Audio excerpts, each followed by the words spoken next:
एक बार की बात है, इच्छापुरी नाम के एक गांव में एक इच्छाधारी नागिन रहती थी, जिसका नाम मनिका था। मनिका के पास एक मणि थी, जिसे वो अपनी या दूसरों की कोई भी इच्छा पूरी कर सकती थी। मनिका एक बहुत ही दयालु नागिन थी, जो जंगल में बने एक गुफा में शांति से रहती थी। एक दिन उसी जंगल में मोहन अपनी छोटी सी बेटी माला के साथ गुजर रहा था।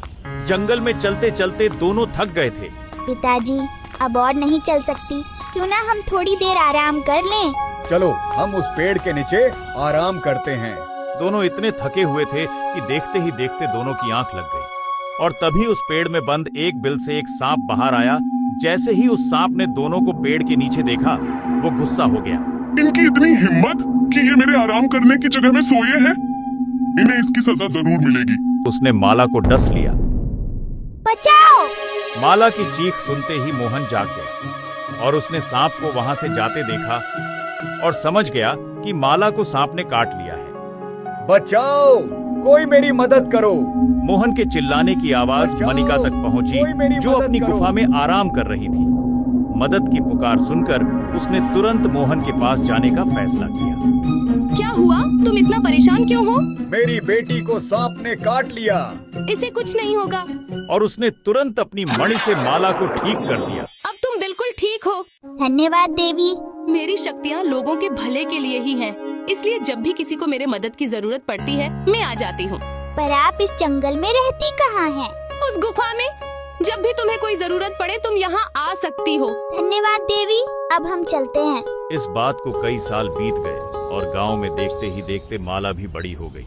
और एक दिन उसकी माँ बहुत बीमार पड़ गई, और इससे पहले कि उसका इलाज हो पाए, उसकी मृत्यु हो गई। माला ये देखकर दुखी हो गई, और अपनी माँ के शरीर को लेकर मोहन के साथ मनिका के पास गई। देवी, मेरी माँ की मृत्यु हो गई है, कृपया अपनी शक्ति से इन्हें फिर से जिंदा कर दे। बेटी, मेरी शक्तियाँ भी सीमित है।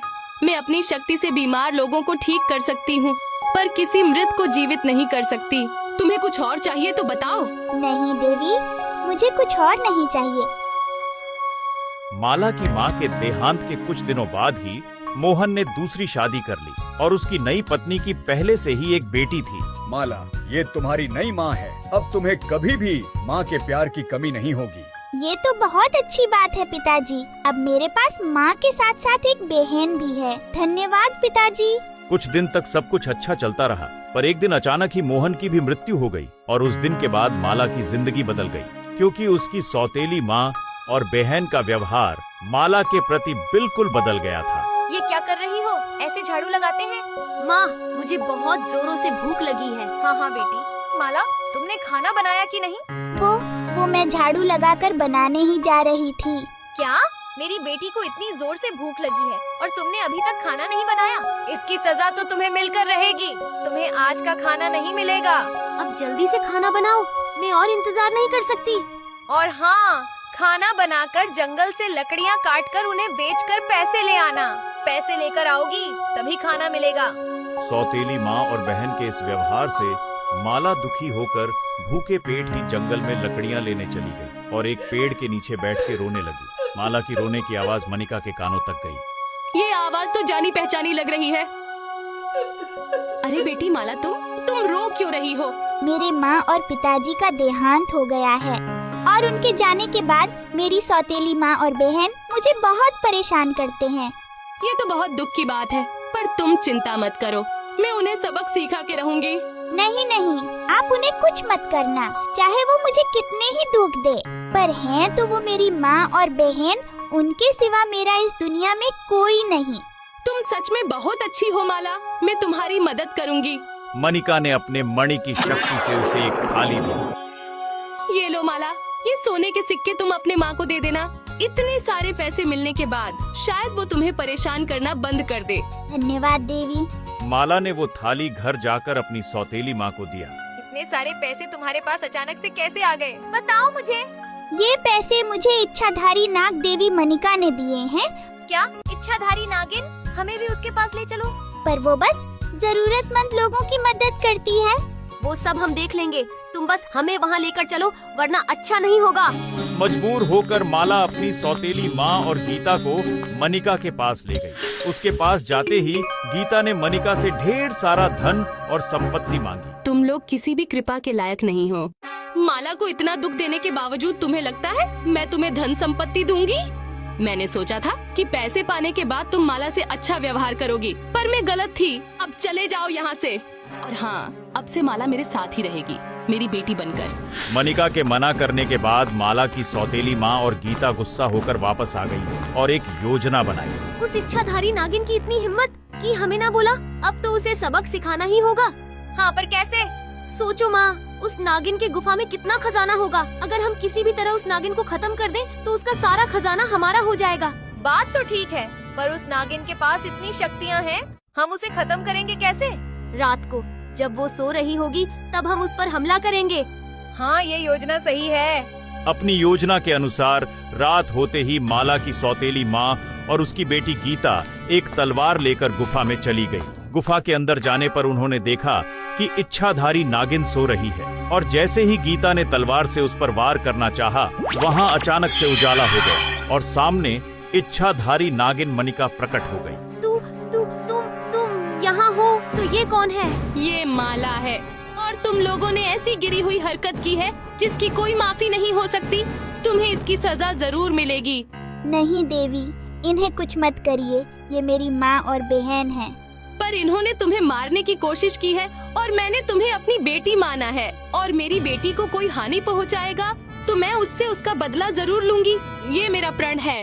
हाँ, पर मैं इन्हें माफ करती हूँ। आखिर हैं तो ये मेरे अपने ही, और बदला लेने से किसी का फायदा नहीं होगा। माला इतनी अच्छी और दयालु थी कि उसने इतने दुख सहने के बाद भी अपनी सौतेली माँ और बहन को माफ कर दिया, और ये देखकर उन्हें अपनी गलती का एहसास हुआ। हमने तुम्हें बहुत दुख दिया, फिर भी तुमने हमें माफ कर दिया। माला ने तो तुम्हें माफ कर दिया, पर मैं तुम्हें माफ नहीं करूंगी। मैं बदला लेने का प्रण ले चुकी हूँ, इसलिए पूरा तो करना पड़ेगा। मैं तुम्हारा प्राण नहीं लूंगी, पर तुम्हें जितना भी धन मैंने दिया वो तुम्हारे घर जाते ही गायब हो जाएगा। यही तुम्हारी सजा है और मेरा बदला। जैसी आपकी आज्ञा देवी। माला बेटी, तुम हमारे साथ चलो, अब हम तुम्हें कोई दुख नहीं देंगे। नहीं, माला कहीं नहीं जाएगी, यही रहेगी मेरे पास। देवी, इन्हें अपनी गलती का एहसास हो गया है, मुझे इनके साथ जाने दीजिए। आखिर ये भी मेरी माँ है। ठीक है माला, पर याद रखना मैं भी तुम्हारी माँ ही हूँ। माला अपनी सौतेली माँ और बहन के साथ घर चली गई, और घर जाते ही नागिन का दिया हुआ सारा धन गायब हो गया। पर गीता और उसकी माँ को अपनी गलती का एहसास हो चुका था, इसलिए उसके बाद वो माला को बहुत प्यार से रखते थे। एक बार की बात है, एक गांव में 4 दोस्त रहते थे। राम, श्याम, मोहन और सोहन चारों बचपन से ही पक्के दोस्त थे और हमेशा एक साथ रहते थे। पकड़ लिया। श्याम को तो पकड़ लिया राम, पर हमें पकड़ के दिखाओ तो जाने। बचाओ बचाओ। ये तो बहुत भारी है, और हम बच्चे, ये हमसे नहीं उठेगा। हाँ, लेकिन हम इसे यहाँ अकेले छोड़कर भी नहीं जा सकते। आखिर ये हमारा दोस्त है।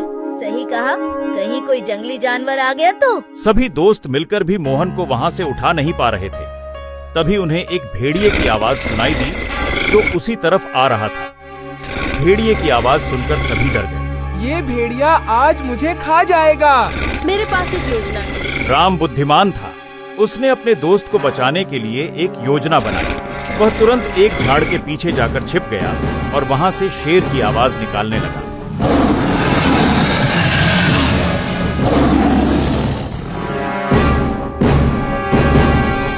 वाह राम, क्या दिमाग लगाया तुमने, धन्यवाद। उस घटना को कुछ महीने बीत गए थे और फिर कुछ दिनों बाद मोहन, सोहन और श्याम अपनी शिक्षा पाने के लिए गुरुकुल चले गए। राम के घर में बहुत जिम्मेदारियां थीं, इसलिए वह शिक्षा लेने गुरुकुल नहीं जा पाया। कई साल बीत गए। राम अपने गांव में अपनी जिम्मेदारियों में व्यस्त हो गया और उधर गुरुकुल में श्याम, मोहन और सोहन ने भी अपनी शिक्षा पूरी कर ली। और फिर एक दिन, आज तुम लोगों की शिक्षा पूरी हो गई। क्या गुरु दक्षिणा चाहिए गुरुदेव? मेरी गुरु दक्षिणा यही होगी कि तुम लोग अपनी विद्या का सही तरह इस्तेमाल करो और अपनी विद्या से लोगों का भला करो। जो आज्ञा गुरुदेव। श्याम, मोहन और सोहन अपनी शिक्षा पूरी करके अपने गांव वापस आ गए, पर विद्या प्राप्त कर लेने के बाद उनके अंदर घमंड भी आ गया था। और जब वे वापस आकर अपने पुराने दोस्त राम से मिले तो उनका व्यवहार बिल्कुल बदल चुका था। राम, तुम राम ही हो ना? मोहन, श्याम, सोहन मेरे दोस्त, तुम गुरुकुल से वापस कब आए? तुम्हारी शिक्षा समाप्त हो गई क्या? हमारी शिक्षा तो पूरी हो गई, पर तुम ये क्या कर रहे हो? ये हाल। अब इसने पढ़ाई लिखाई तो की नहीं, तो खेती ही करेगा ना। मोहन, सोहन और श्याम अपने घमंड में चूर होकर राम की बेइज्जती करते थे, लेकिन राम समझदार था। फिर एक दिन मोहन, सोहन और श्याम ने एक फैसला किया। इतने दिन हो गए आश्रम से आए, पर अभी तक हमारे लायक कोई ढंग का काम नहीं मिला हमें। हाँ, हमने गुरुकुल जाकर इतनी अच्छी शिक्षा ली, शास्त्रों का ज्ञान लिया, और फिर भी हमें कोई काम नहीं मिल रहा। मैं तो कहता हूँ हमें राजा के पास जाना चाहिए। सुना है विद्वान लोगों की राजमहल में बहुत इज्जत होती है और अच्छे खासे पैसे भी मिलते हैं। तो फिर देर किस बात की है? हमें तुरंत निकलना चाहिए। तीनों गांव से राजा के महल की ओर चल पड़े और रास्ते में उन्हें राम दिखाई दिया। कहाँ जा रहे हो दोस्तों? राजमहल, क्योंकि विद्वान लोगों की जगह राजमहल में ही होती है। क्यों न हम राम को भी अपने साथ ले चले? मूर्ख है तो क्या हुआ, है तो हमारा बचपन का दोस्त। पर ये वहाँ करेगा क्या? इसने शिक्षा तो ली नहीं, और बिना विद्या के राजमहल में इसे कौन पूछेगा? हाँ, पर हमारे सेवा के लिए भी तो कोई चाहिए। कम से कम ये हमारी सेवा तो कर ही सकता है। बदले में हम इसे मुफ्त का खाना और रहने के लिए जगह दे देंगे। हाँ, ये विचार अच्छा है। राम, तुम भी हमारे साथ चलो। हाँ हाँ, क्यों नहीं? अपने दोस्तों के साथ रहने से ज्यादा खुशी की बात और क्या होगी। इस तरह राम भी अपने तीनों दोस्तों के साथ राजमहल की ओर चल पड़ा। चलते चलते वे लोग जंगल के रास्ते जा रहे थे। तभी अचानक उनकी नजर जंगल में पड़े हड्डियों के ढेर की ओर गई। हड्डियों को देखकर सब चौंक गए। ये हड्डियाँ किसकी हैं? लगता तो किसी बड़े जानवर की है। कहीं ये हाथी की हड्डियाँ तो नहीं? मुझे तो किसी इंसान की हड्डियाँ लगती हैं। मुझे तो ये हड्डियाँ किसी शेर की लगती हैं। तुम बस हमारी सेवा करो मूर्ख, दिमाग लगाने का काम हमारा है। ऐसे लड़ने से कुछ नहीं होगा। मेरे पास एक योजना है जिससे हमें ये भी पता चल जाएगा कि ये हड्डियाँ किसकी हैं, और हमारी शिक्षा की भी परीक्षा हो जाएगी। ऐसा है तो फिर जल्दी से बताओ अपनी योजना। तो ध्यान से सुनो। हम अपनी मंत्र विद्या से ये पता लगा सकते हैं कि ये हड्डियाँ किसकी हैं। सही कहा। मैं अभी अपनी मंत्र विद्या से इन हड्डियों को इसका ढांचा देता हूँ। सोहन ने आंख बंद करके अपने मन में मंत्र पढ़ना शुरू किया, और जैसा कि उसने कहा था वैसा ही किया। उसके मंत्र पढ़ते ही हड्डियां अपने आप एक ढांचे में जुड़ गईं। अरे, ये तो शेर की हड्डी का ढांचा है। देखा मेरी मंत्र शक्ति का कमाल? हाँ हाँ, देख लिया। पर अब तुम सब मेरी विद्या का कमाल देखो। मैं अभी इन हड्डियों में इसकी चमड़ी और मांस चढ़ा देता हूँ। पर इससे पहले कि मोहन अपना मंत्र पढ़ पाता, अचानक वहाँ बिजली कड़कने लगी और मौसम बदल गया। सब डर गए और तभी वहाँ एक चुड़ैल पहुंची। मेरी हड्डियों के साथ किसने छेड़छाड़ की है? किसकी इतनी हिम्मत है? मैं उसे छोड़ूंगी नहीं। ये हड्डियां मेरे भोजन के लिए थी। अब मैं तुम लोगों को अपना भोजन बना दूंगी। चुड़ैल को वहाँ देखकर सब लोग डर गए। उन्हें कुछ समझ में नहीं आ रहा था कि क्या करें, लेकिन राम ने शांत दिमाग से एक योजना सोची और आगे आया। सुनिए, ये हड्डी खाने में क्या मजा है, और हम तो दुबले पतले इंसान हैं। हमें खाकर आपको क्या स्वाद मिलेगा? मेरे पास एक उपाय है जिससे आपको स्वादिष्ट भोजन मिल सकता है। तो बताओ, क्या है तुम्हारा उपाय? अब सुनो, मेरे दोस्त गुरुकुल से ऊंची शिक्षा लेकर आए हैं। इन्होंने ही अपने मंत्र से इन हड्डियों को जोड़ा है, जो कि एक शेर का है, और अगर ये चाहें तो इस शेर को अपनी मंत्र शक्ति से जिंदा भी कर सकते हैं। फिर आप इस हट्टे कट्टे शेर को खा सकती हो। बात तो तुम ठीक कर रहे हो, पर क्या सच में ऐसा हो सकता है? बिल्कुल हो सकता है। नमूना तो तुम देख ही चुकी हो। ठीक है, फिर जल्दी से इसे जीवित करो, वरना तुम जीवित नहीं रहोगे। पर उससे पहले मुझे अपने दोस्तों से बात करने दो, ताकि कोई गड़बड़ी न हो, क्योंकि योजना तो मेरी है ना। ठीक है, जल्दी करो। राम की चतुराई से चुड़ैल रुक गई और राम ने अपने दोस्तों से अपनी योजना बताई, और उसके बाद मोहन आगे आया। अब देखना चुड़ैल जी, मैं अपने मंत्र शक्ति से इस ढांचे पर चमड़ी और मांस लगा दूंगा। सोहन की तरह मोहन ने भी आंख बंद करके मंत्र पढ़ा और उसके मंत्र पढ़ते ही हड्डी के ढांचे में चमड़ी। अब वह एक मरा हुआ शेर लग रहा था। अब मेरा दोस्त श्याम अपने मंत्र से इसमें जान डाल देगा। पर ये मंत्र ऐसा काम नहीं करेगा। इसके लिए मुझे किसी ऊंचे स्थान से मंत्र पढ़ना होगा। तो इसमें कौन सी बड़ी बात है, हम पेड़ पर चढ़ जाते हैं, वहाँ से मंत्र पढ़ के इस शेर को जीवित कर देना। हाँ, ये ठीक रहेगा। ठीक है, जल्दी जाओ। चारों दोस्त एक ऊंचे पेड़ में चढ़ गए और फिर श्याम ने आंखें बंद करके मंत्र पढ़ा और जैसे ही उसका मंत्र खत्म हुआ, शेर में जान आ गई। चुड़ैल यह देखकर खुश हो गई, लेकिन इससे पहले कि चुड़ैल कुछ कर पाती, शेर ने चुड़ैल को देख लिया और उस पर हमला कर दिया। चुड़ैल शेर के डर से अपनी जान बचाकर वहां से गायब हो गई और इस तरह राम की सूझबूझ और चतुराई ने सबको बचा लिया और उसके दोस्तों को भी यह बात समझ में आ गई। राम, मेरे दोस्त, हमें माफ कर देना। अपनी विद्या के घमंड में हमने तुम्हारी बहुत हंसी उड़ाई। हाँ, और आज तुमने बिना पढ़े लिखे ही अपनी बुद्धि से हम सबकी जान बचाई। आज हमें समझ में आ गया कि गुरुकुल से मिली शिक्षा ही बस शिक्षा नहीं होती, हम अपने जीवन से भी बहुत कुछ सीखते हैं। धन्यवाद दोस्तों। एक गांव था जिसमें हरिराम अपनी पत्नी शांति के साथ रहता था। दोनों एक दूसरे के साथ खुश थे। उनके पास सारी सुख सुविधाएं थीं, उसके बावजूद भी उनके जीवन में एक कमी थी जिसके कारण उन्हें अपनी जिंदगी अधूरी लगती थी, और वो कारण था औलाद। हरिराम की कोई औलाद नहीं थी, जिसके कारण सब कुछ होते हुए भी वे पूरी तरह खुश नहीं थे। काश हमारी भी कोई औलाद होती। इसी तरह सालों बीत गए। फिर एक दिन हरिराम के घर खुशियों की बरसात हुई। शांति ने जब बच्चा पैदा हुआ, सब डर गए। वो बच्चा इंसान नहीं, एक सांप था, एक जीता जागता सिस करता हुआ सांप, और सांप के बच्चे को देखकर सब डर गए। अरे ये क्या हो गया शांति, सांप जन्मा है इस घर में? इसे बड़ा होने से पहले मार डालो, कल को किसी को काट लिया तो। पर बच्चा तो आखिर बच्चा होता है। शांति का प्यार अपने बच्चे के लिए जरा भी कम नहीं था। चाहे सांप हो या इंसान, मेरी कोख से पैदा हुआ है, यही मेरा बेटा है, मैं इसका पालन करूंगी बिना किसी डर के। शांति ने सबकी बातों को नजरअंदाज कर दिया। रोज वह उस सांप को नहलाती, खिलाती, प्यार से गाने सुनाती। उसके लिए एक सुंदर सा संदूक बनवाया जिसमें वह सोया करता। वक्त बीतता गया और सांप बड़ा होता गया। शांति खुश थी। फिर एक दिन शांति ने हरिराम से कहा, हरिराम, सब अपने बेटों का विवाह कर रहे हैं, क्या तुम नहीं चाहते हमारे बेटे का भी घर बसे? पागल हो गई हो क्या? वो सांप है, किस बाप की बेटी उसके साथ शादी करेगी? ये हमारा बच्चा है, किसी बात में कम नहीं। अगर तुमने इसकी शादी नहीं करवाई तो अच्छा नहीं होगा। मैं अपनी जान दे दूंगी, पर शादी तो करा के ही रहूंगी। हरिराम ने हार मान ली और अपने बेटे के लिए एक लड़की की तलाश में निकल पड़ा। हर गांव गया, सबने उसका मजाक उड़ाया, और एक दिन लड़की की तलाश में घूमते हुए वह विनोद के गांव आ गया और उससे मिला। अरे हरिराम, इतने सालों बाद बताओ यहाँ कैसे आना हुआ? भाई, अपने बेटे के लिए लड़की ढूंढ रहा हूँ। ओ, अरे ये तो अच्छी बात है, अपनी बेटी से करवा दूंगा शादी। पर मेरा बेटा? पर वापसी का अब कोई सवाल ही नहीं। एक बार मैंने अपनी जुबान दे दी तो दे दी, चाहे कुछ भी हो जाए। अब मेरी बेटी तुम्हारे घर की ही बहू बनेगी, ये वादा है मेरा।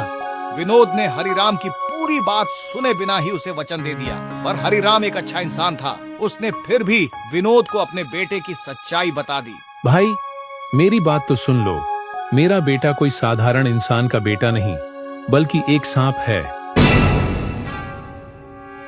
वही तो बताना चाह रहा था तुम्हें। विनोद ये सुनकर परेशान हो गया। क्या? ये मैंने क्या कर दिया? अनर्थ हो गया। हरिराम की बेटी गौरी ने ये सब सुन लिया था और वो किसी भी हाल में अपने पिता के वचन को टूटने नहीं देना चाहती थी, इसीलिए उसने सांप से शादी करने के लिए हाँ कह दिया। पिताजी, आपने वचन दे दिया है और आपके वचन का पालन करना मेरा कर्तव्य है। मैं शादी के लिए तैयार हूँ। विनोद ने अपनी बेटी गौरी को हरिराम के साथ भेज दिया। शादी हो गई, लेकिन गांव की औरतें छुप के बातें करने लगी। अरे गौरी, तू सांप के साथ कैसे रहेगी? भाग चल यहाँ से। मेरे पिता ने मुझे जिसके साथ भेजा वही मेरा पति है, मैं यहीं रहूंगी। गौरी ने सांप को पति मान लिया। हर दिन उसके लिए खाना बनाती, उसके साथ रहती, रात में उसी के कमरे में सोती जहाँ सांप का संदूक था। फिर एक रात जब गौरी सो रही थी तभी उसे कुछ आवाज सुनाई दी और जैसे ही उसकी आंख खुली तो वह डर गई। उसके पति की तरफ एक नेवला बढ़ रहा था, पर इससे पहले कि नेवला उसके पति पर हमला करता, गौरी बीच में आ गई। रुको, ये मेरा पति है, तुम इसे मेरे रहते हुए नहीं मार सकते। ये मेरा शिकार है, इसे मेरे हाथों से कोई नहीं बचा सकता। पर इन्हें मारने से पहले तुम्हें मुझे मारना होगा, तभी तुम मेरे पति तक पहुंच सकते हो, वरना चले जाओ यहाँ से। गौरी सांप और नेवले के बीच अटूट दीवार बनकर खड़ी हो गई। वो अपने पति की रक्षा के लिए अपनी जान भी देने को तैयार थी और फिर जो हुआ वो देखकर गौरी दंग रह गई। नेवले ने अचानक से अपना रूप बदला और एक चीन का रूप ले लिया। वाह, तुम एक महान पत्नी हो जो अपने पति के लिए अपनी जान खतरे में डाल रही हो। मैं तुम्हें इसका इनाम जरूर दूंगा। चीन ने अपने जादू से गौरी के पति को सांप से हमेशा के लिए इंसान बना दिया। गौरी ये देखकर खुश हो गई। उसका पति अब सांप नहीं बल्कि एक सुंदर नौजवान था। धन्यवाद गौरी, तुम्हारी वजह से मैं शाप मुक्त हो पाया। मैं एक शापित राजकुमार हूँ जो बस ऐसे इंसान से शाप मुक्त हो सकता था जो मेरी जान बचाने के लिए अपनी जान देने को तैयार हो। आज तुमने ये साबित कर दिया। आज से तुम शाप मुक्त हो। चीन वहाँ से गायब हो गया और उस दिन के बाद हरिराम, शांति, गौरी और गौरी का पति सब एक साथ खुशी खुशी रहने लगे।